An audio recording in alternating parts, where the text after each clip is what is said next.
Hello students. तो इस lecture में हम लोग प्रीवियस लेक्चर को ही कंटिन्यू करने वाले हैं। तो जहां मैंने हाइपोथेटिकल फॉर्मेट निकाल आपको I triple E floating point numbers की रेंज निकालना सिखाई थी, वहीं आपके जो स्टैंडर्ड है, हमेशा ध्यान दो, टॉपिक का नाम है I triple E standard floating point number.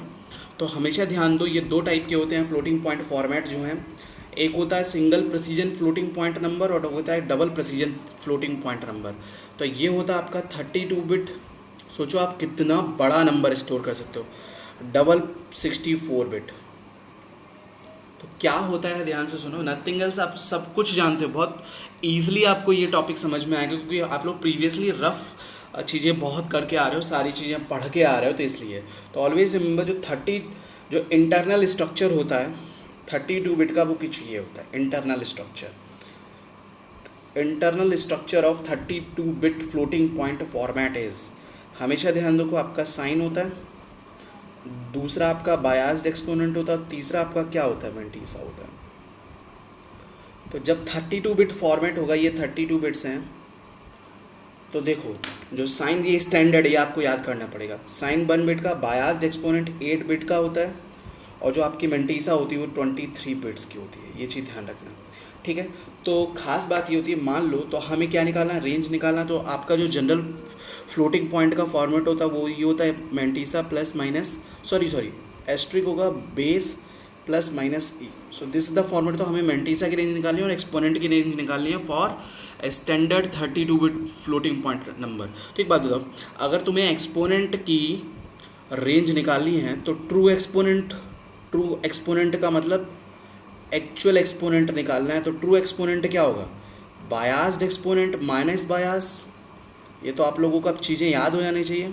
बायास्ड exponent minus bias. अब बायास 8 बिट के लिए क्या रहेगा, तो 8 बिट के लिए बायास अगर निकालोगे तो ये निकलेगा आपका प्लस 2n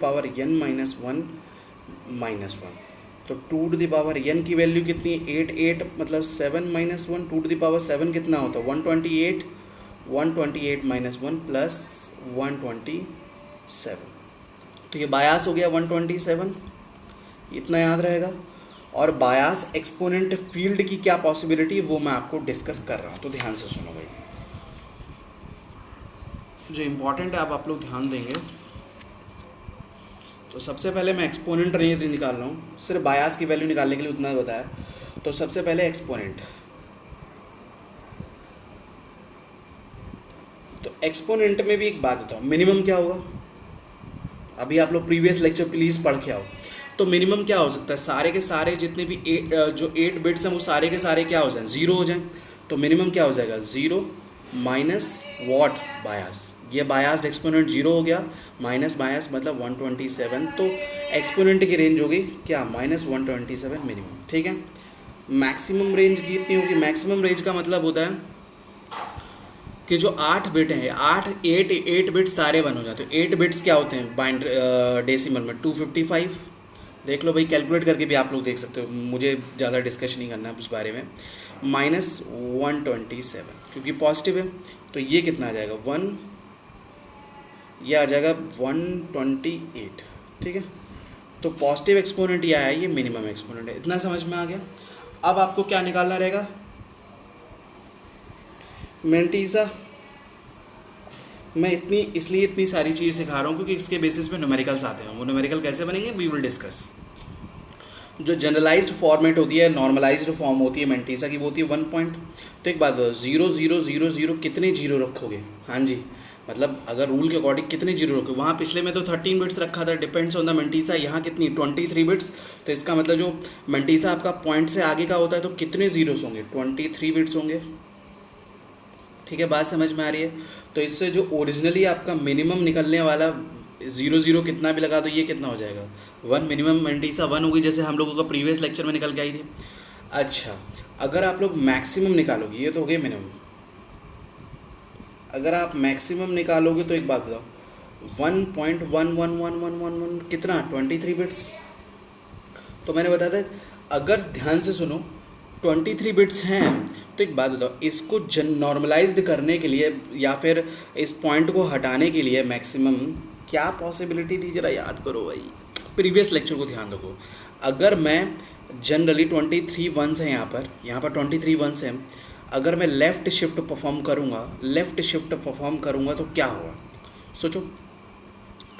ये हो जाएंगे टोटल 1 1 1 1 1, मतलब 24 बिट्स हो जाएंगे 1 की, मैं पूरा नहीं लिख रहा हूँ, और इनटू 2 वॉट -23, क्योंकि मैं 23 लेफ्ट शिफ्ट परफॉर्म करूँगा। बात समझ में आ गई, इसलिए कह रहा हूँ प्रीवियस लेक्चर देख के आओ, ठीक।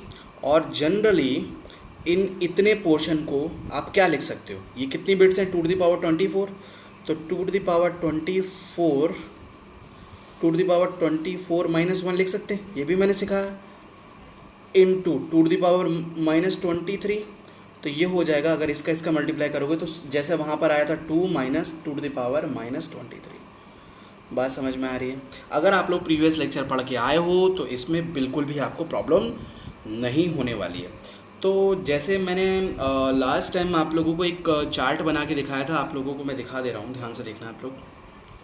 देखो, ये आपका पॉजिटिव पार्ट, ये नेगेटिव पार्ट। पॉजिटिव पार्ट में भी कुछ एरिया होता है जहाँ आप लोग फ्लोटिंग पॉइंट रिप्रेजेंट कर सकते हो बेस्ड ऑन मेंटीसा और एक्सपोनेंट रेंज। तो एक बात बताओ, ये मेंटीसा पार्ट होता है, तो अगर ध्यान दो तो मिनिमम जो मेंटीसा आई थी वो कितनी आई थी 1 बेस, मिनिमम एक्सपोनेंट कितना आया था -21, मैक्सिमम मेंटीसा कितनी आई थी +2 -2 ये लिखा हुआ है। और उसके अलावा जो आपका एक्सपोनेंट है इनटू बेस, एक्सपोनेंट कितना आया था +128, अभी ऊपर निकाल के दिखाया, ठीक है। ये बात समझ में। ऐसे ही मिनिमम में जो रिप्रेजेंट करने का तरीका होता है, मिनिमम क्या आ जाएगा, मिनिमम मेंटीसा माइनस से रिप्रेजेंट करोगे, -1 × 2 127, और ये जो हिस्सा है इसको माइनस से रिप्रेजेंट कर दोगे, -2 -2 इंटू 2 बात समझ में आई। जैसे हम लोगों ने प्रीवियसली सीखा वैसे ही है, कुछ नया नहीं है इसमें, सिंपल। अगर पॉजिटिव साइड में तो पॉजिटिव साइड में minimum mantissa minimum exponent, maximum mantissa maximum exponent, इधर minimum mantissa minimum exponent, maximum negative mantissa maximum negative exponent, okay.